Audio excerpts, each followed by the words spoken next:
ముక్కోటి ఏకాదశి చేస్తావా? అప్పుడు నేను ఎన్ని ఫలితాలు ఇవ్వాలి నీకు? 23 ఏకాదశుల ఫలితం ఇవ్వాలి, అథవా ఈ ఏకాదశితో కలిపి 24 ఏకాదశుల ఫలితం ఇవ్వాలి. కానీ నేను ఒకటి ఎక్కువ అడుగుతాను, దానికి తగినంత నీకు ఇస్తాను. నేను అడిగిన ఎక్కువ చెయ్యాలి, నువ్వు అడిగిన దానికన్నా కొన్ని కోటి రెట్లు ఇస్తా. 3 కోట్ల ఏకాదశుల ఫలితం ఇస్తా. కానీ మామూలు ఏకాదశుల కన్నా విరుద్ధంగా నువ్వు దీన్ని చెయ్యి.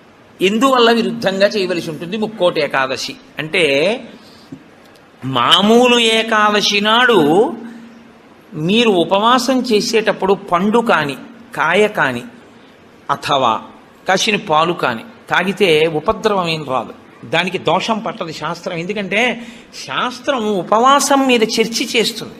ఉపనిషత్తుల్లో ఆ విషయం ఉంది, వేదంలో ఆ విషయం ఉంది. ఎప్పుడెప్పుడు ఉపవాసం ఎలా చెయ్యాలి అన్నది ఉంది. ఆదివారం నాడు కానీ, పౌర్ణమి నాడు కానీ, అమావాస్య నాడు కానీ